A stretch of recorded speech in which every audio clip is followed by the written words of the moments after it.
Pertama dari Ustadz Gawat Darurat. Idealnya itu apa? Hirasatuddin wasiyasatud dunya. Tujuan dari politik dalam Islam beda sama politik barat. Politik barat bagaimana melakukan trik. Trik artinya tipuan. Semakin berhasil menipu orang berarti semakin hebat dalam bidang politik. Sedangkan dalam Islam politik itu adalah hirasatuddin wasiyasatud dunya. Bagaimana bisa menjaga agama? Karena agama ini bisa dijaga dari aliran sesat, bisa dijaga dari orang yang merusak menistakan agama hanya dengan aturan, dengan undang-undang, dan itu adalah politik. Dalam demokrasi kita bisa kalau kita mayoritas di parlemen. Kalau di voting kalah, habis. Berapa kursi umat Islam di situ? Bukan mayoritas penduduknya, berapa yang bisa didudukkan di parlemen. Kalau ada anggota dewan 50, umat Islam cuma 10. Ketika voting tentang masalah jilbab, setujukah semuanya anak SMP yang Islam Muslim pakai hijab di sekolah? Voting 10. Apa yang mau dikatakan? Shadaqallahul azim. Innalillahi wa inna ilaihi raji'un. Jadi tablik akbar ramai belum tentu jaminan bahwa kita menang secara politis. Jadi idealnya jadi apapun kita, jadi polisi, jadi tentara, jadi majelis ulama, jadi dewan, jadi LAM, maka tugas kita adalah hirasatuddin, menjaga agama, wasiyasatud dunya, mengatur dunia ini. Tidak bisa hanya agama saja, karena kita diajarkan Rabbana atina fid dunya hasanah wa fil akhirati hasanah. Nahnu du'at qabla kulli syai', kata Syekh Umar Tilmisani. Dalam Islam tidak ada servant of God, tidak ada holy man, manusia suci. Masalah mengajak ke agama itu urusan kiai, ustadz, buya, tuan guru. Enggak. Dalam Islam, nahnu du'at qabla kulli syai'. Sebelum jadi apapun, profesi pertama kita adalah da'i. Jadi kalau anggota dewan dia berprinsip sebagai da'i, maka tugas utama dia da'i. Da'i itu tugasnya apa? Amar ma'ruf nahi mungkar. Bedanya kalau ustadz nahi mungkarnya dia katakan judi haram, khamar haram di mimbar. Anggota dewan tak perlu ceramah, dia cukup dengan parle. Parle artinya bicara di parlemen sehingga keluarlah peraturan daerah, sehingga orang bisa ditangkap. Pak polisi eksekutor, eksekusi. Payung hukumnya apa? Anggota dewan yang mengeluarkan dalam bentuk undang-undang, dalam bentuk perda. Nahnu du'at qabla kulli syai'. Bupati kalau dia mengerti bahwa dia adalah dai, maka dia dengan serta-merta mengeluarkan perda. Kalau tidak bisa perbob, peraturan bupati, pergub, peraturan gubernur. Semua PNS potong atas 2,5%. Yang tak mau keluar dari provinsi ini. Selagi tanda tangan masih laku, selagi kekuasaan ada, pakai sebelum datang KPK. Kalau sudah selesai apa gunanya lagi?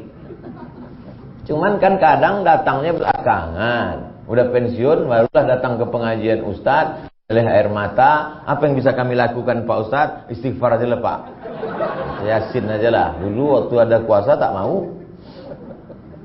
Menarik keyword kata kunci yang disampaikan UGD tadi, saya Ustadz kampung. Perlu diperbanyak spesies Ustadz kampung ini.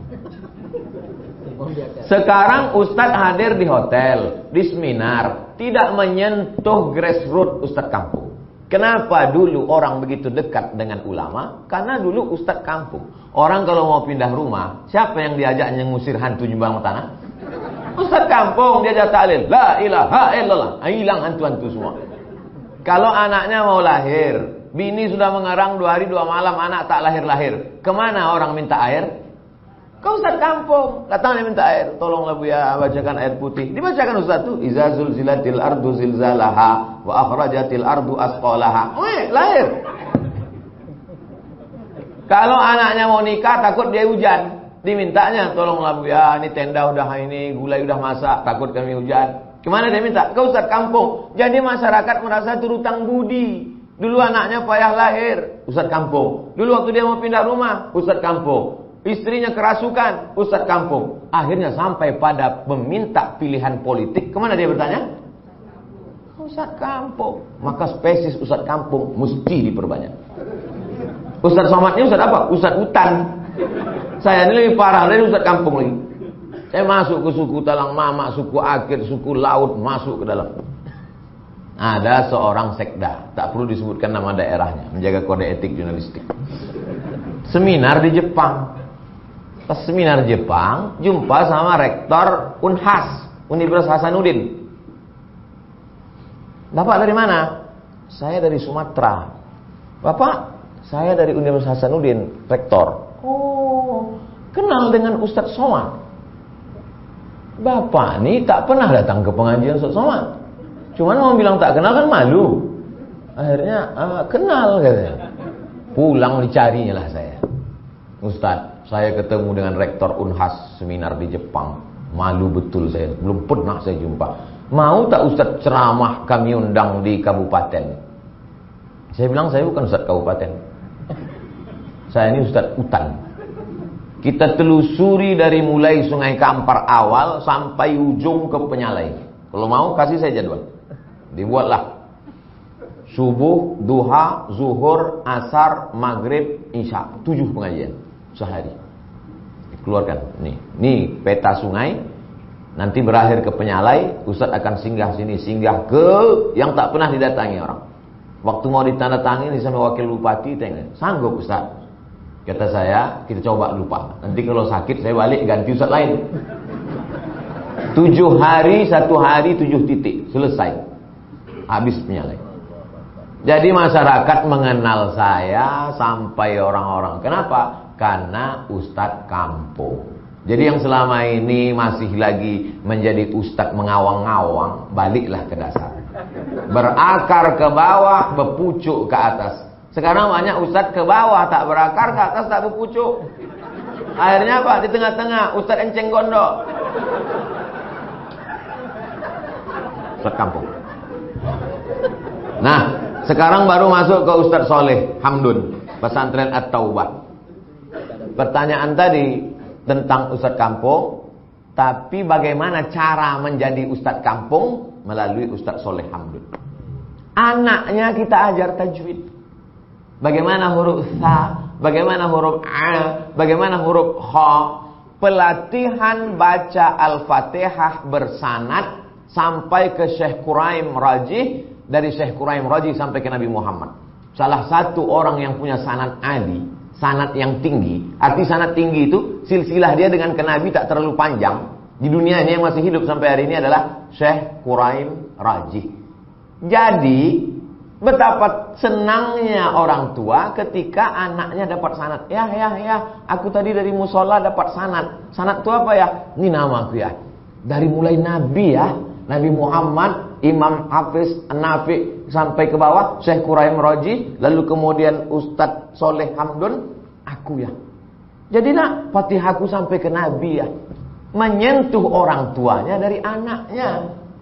Inilah maksud bermitra tadi. Jadi buah dari pertemuan kita hari ini, supaya IKADI ke depan membuat pelatihan guru-guru tahsin. Dibuat, dilatih. Supaya nanti dia masuk ke pulau-pulau, ke semua sekolah. Lalu kemudian guru-guru, daftarkan anak Anda ke rumah Quran ini, maka dia akan hafal 2 juz. Juz 29, juz 30 sebelum masuk SD. Hati siapa yang tak senang? Hati siapa yang tak bangga? Jadi orang kalau sudah terutang budi, kalau sudah tersentuh hatinya, semua dia kasih. Sentuhlah dia tepat di hatinya, dia akan jadi milikmu untuk selamanya. Jangan nanti kita perang baleho, tak jadi lagi. Jadi pintu masuknya untuk mendekati umat ini dari mana? Tahsin Quran. Dari mana? Dari pendidikan bahasa Arab. Baru kemudian ujung-ujungnya gol. Kalau udah bola tuh di depan tiang gawang, tak perlu disipak, dia embus saja gol. Anaknya diajar Quran. Istrinya diajarkan pengajian ba'da asar tentang bagaimana taat kepada suami, menutup hijab dan lain sebagainya. Rumahnya didoakan. Hantu jembalang tanahnya diusirkan. Ada kena masuk jin diruqyahkan. Dibantu dia. Lalu sampai kepada pilihan politik, datang dia bertanya, Ustaz, saya merasa sudah terutang budi betul sama Ustaz. Ini tentang masalah pilihan nanti pilkada, pileg ini gimana Ustaz? Tak usah lah lagi aku kasih tahu. Kau tahu sendiri aja lah itu dah. Kan nampak kalender gambar siapa itu kan. Jadi tak capek kita. 10 orang datang ke rumah dia menawarkan duit amplop, ada yang 100 ribu, ada yang 500 ribu, tak akan terpukau dengan itu. Dan kita ajarkan pula, datanglah Ustaz Somad ceramah tabligh akbar, ambil duitnya, jangan coblos orangnya, selesai. Tapi kalau tidak kita cerdaskan umat ini, maka ini saling kait mengait antara UGD dan Ustaz Soleh Hamdun. Mesti ada tindak lanjut yang real. Saya tak mau selesai ini jadi asap mengawang-awang. IKADI yang sudah menggagas pertemuan ini, maka ke depan pelatihan guru-guru tahfiz, pelatihan guru-guru bahasa Arab. Nanti bagian iklannya, minta aja tuliskan kalimat, Ustadz ini kalimatnya tolong bacakan. Nanti baru kami buat videonya di Pekanbaru. Kepada seluruh anak-anak muda di Kepulauan Riau, segera daftarkan diri Anda ke nomor berikut ini, datang, akan disebar ke seluruh ini, bla bla bla bla. Jangan lupa subscribe, like, and share. Bagi-bagi tugas kita. Ada yang mempertahankan tiang gawang, ada yang menjadi striker penyerang, ada yang jadi back, ada yang jadi wasit. Jangan semuanya menjaga gawang. Siapa nanti penyerang? Jangan semuanya menyerang, nanti kebobolan. Tapi puncak dari kerjasama ini adalah meraih kemenangan supaya agama ini terjaga. Hirasatuddin wasiyasatud dunia. Wallahu a'lam. Pertama dari Ustaz Afrizal JPRMI. Pertama, strategi menyadarkan umat ini bagaimana? Kita punya yang namanya khutbah Jumat. Khutbah Jumat itu isinya tidak boleh khilafiyah, tapi isinya umum saja. Tidak mengajak kepada partai tertentu, mengajak kepada golongan tertentu, menyadarkan umat betapa kalau kita tidak melek politik, maka kita akan dipolitiki orang. Kalau kita tidak menggunakan suara kita, maka suara kita akan dimanfaatkan orang. Jadi bagaimana menggunakan kata-kata kalimat yang umum, singkat, padat, bermakna, tegas, memilih diksi yang mengena, sehingga pesan dakwah itu sampai, khutbah. Yang kedua, bahwa kita ada kajian-kajian. Ada kajian ibu-ibu ba'da asar, ada kajian bapak-bapak malam Jumat, ada kajian-kajian. Dimanfaatkan kajian-kajian ini untuk jadi tema-tema itu. Jangan lagi, betul, toharoh itu memang air suci mensucikan, darah haid, darah bisul, darah nifas, darah wiladah. Memang kalau tidak paham toharoh, sholatnya tidak sah. Tapi juga jangan lupa, di samping fikih ibadah, fikih muamalah, ada namanya fikih siyasah. Disebut juga dengan al-ahkam as-sultaniyah. Disebut juga dia dengan as-siyasah as-syar'iyah. Disebut juga dengan al-khilafah. Disebut juga dengan min fiqhid daulah. Itu adalah beberapa istilah, casingnya beda, yang substansi maknanya satu. Bagaimana umat Islam ini disadarkan. Jadi kalau selama ini talakti, pengajian di sana baca apa? Arba'in Nawawi. Pengajian di sana apa? Tafsir Jalalain. Pengajian di sana apa? Al-Ahkam As-Sultaniyah.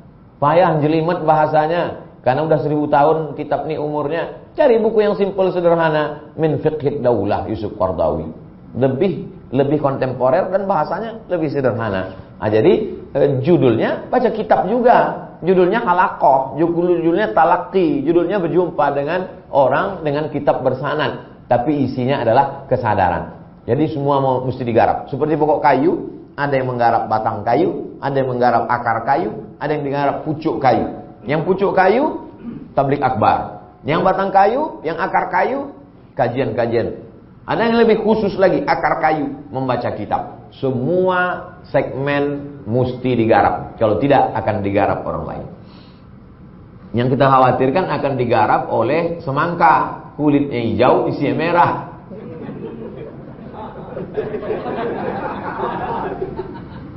Lalu bagaimana partai politik yang secara nama sudah membawa umat Islam tapi tidak menyuarakan umat Islam, dan terjadi persaingan antar partai politik, antar orang-orang person-personnya. Jangan lupa, kita dari awal memang berdinamika. Rambut sama hitam, isinya macam-macam.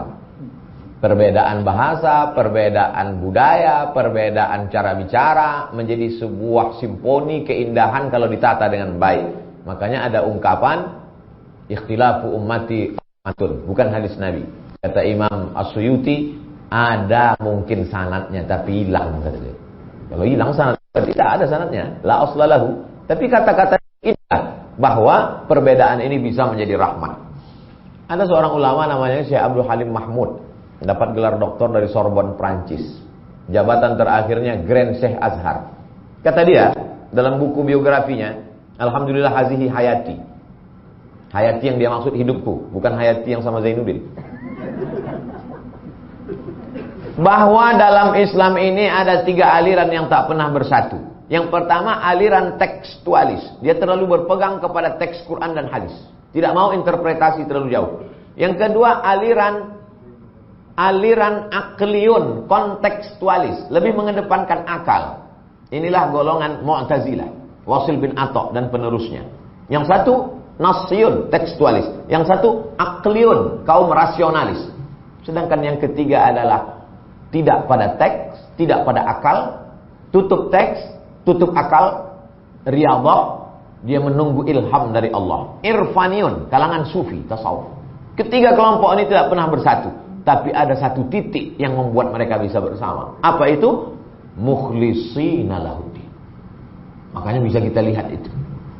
Bagaimana seorang Buya Hamka yang Muhammadiyah bisa duduk bersama dengan Kiai Abdullah Syafi'i. Buya Hamka imam besar Masjid Al-Azhar Blok M.